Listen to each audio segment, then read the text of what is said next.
کہ اللہ کی طرف متوجہ ہو جاؤ، موت کا وقت مقرر نہیں ہے۔ امام زین العابدین رحمہ اللہ غازی، میدان کربلا کے غازی، اور آج جتنے سادات ہیں اس دھرتی پہ ان کے ابا اکیلے بچے ہیں میدان کربلا کے۔ امام زین العابدین عید نماز پڑھا کر نکلے، ایک چھوٹا بچہ رو رہا ہے، اٹھایا سینے سے لگایا، کہا بیٹا مجھے لگتا ہے تو اسی لیے رو رہا ہے کہ سامنے بچوں کی ٹیم کھیل رہی ہے، وہ تجھے اپنے ساتھ کھیلنے نہیں دیتے، اس زمانے کا کوئی گلی ڈنڈا کھیل رہے تھے نا، کہا میں تیرا بندوبست کر دیتا ہوں۔ نے کہا چاچو یہ بات نہیں ہے، بات کچھ اور ہے۔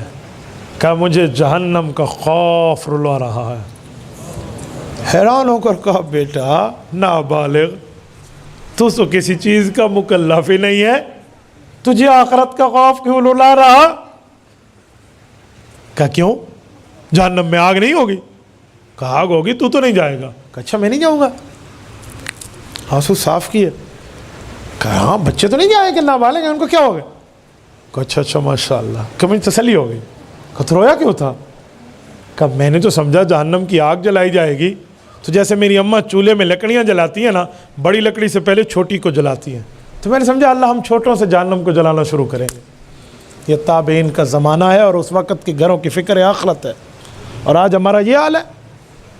ہم کہاں بیٹھے، ہمارے بڑوں کو کچھ نہیں پتہ، ہمارے چھوٹے تو دور رہا۔ کسی ایک سے پوچھ لو جمعے کی کتنی رکعتیں ہیں، وہ بتا دے تو میں 100 روپے انعام دے دوں گا۔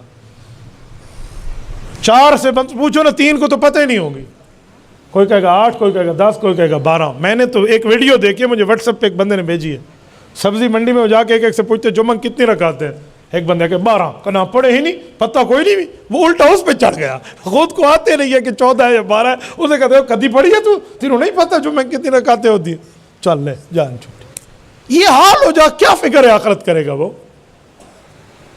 ایک اسکول میں ایک استاذ پوچھ رہا تھا بیٹا بتاؤ بڑے ہو کر کیا بنو گے، کیا بنو گے؟ ایک اٹھا میں انجینئر، ایک اٹھا میں ڈاکٹر، ایک نے کہا میں پائلٹ، ایک نے کہا میں کمانڈر، ایک نے کہا میں فلاں۔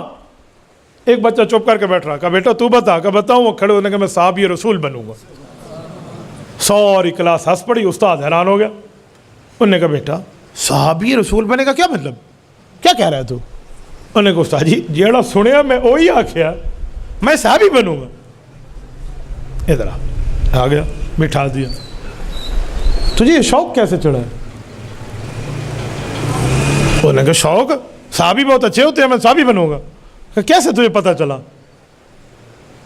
کہا بیٹا اب تو ختم نبوت ہے، حضور پاک کے بعد نیا نبی نہیں آئے گا تو نیا صحابی کیسے آئے گا؟ حضور پاک کے بعد صحابہ نہیں آ سکتے، حضور پاک آئے نبوت ختم، حضور گئے صحابیت بننا ختم، اب نیا صحابی نہیں بن سکتا۔ اب جو نیا صحابی بنے گا تو نبی چاہیے، نبی تو آئیں گے نہیں اب نئے، اب صحابی کیسے بنیں گے؟ لہذا اب صحابی کوئی نہیں بن سکتا، جتنے تھے۔ انہوں نے کہا اچھا استاد جی اتنی تفصیل مجھے نہیں پتا۔ تو اس نے کہا پھر تو نے کہا کیوں ہے؟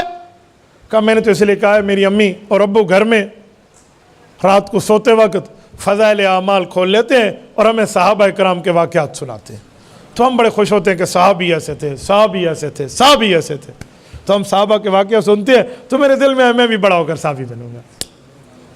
اگر ماں باپ کی تربیت پازیٹیو ہو تو نتیجہ یہ نکلتا ہے، اور ماں باپ کی تربیت ہو کہ پتر او ذرا سرچ کرنا او کیڑا گانا سی انڈیا دا ذرا او سنیے نا، ہاں کم پورا ہے، پھر رانجے پیدا ہونے تھوڑے کو لوگ۔ پھر آپ کہیں گے مولوی صاحب کوئی وظیفہ دسو، کوئی صلوات پڑھو، کوئی دم پھیرو، کوئی سر تے ہاتھ اس دے رکھو، پیو ماں دا آکھا نہیں مندا، تے نہیں مننا اس نے۔ آپ نے دودھ پلاتے وقت اسے گانے سن کے دودھ پلائے، آپ نے تربیت کرتے وقت اس کو فلمیں دکھا کے تربیت کی، گھر میں اینٹین لگا کر آپ نے ٹی وی اور کیبل پہ اسے جا کر گمراہ کیا، اس کو انڈیا کے سٹاروں کے نام یاد کرائے اور اسے یہود اور نصارہ کی تنظیم و ترتیب پر ان کے واقعات سنائے، بتائے، سمجھائے، ذہن میں رٹوائے، اب وہ تیری عزت کرے، تو سنا اس کو واقعات ابو بکر کے، کیا سنے گا وہ تیری؟ تبارك الذي نزل الفرقان على عبده ليكون للعالمين نذيرا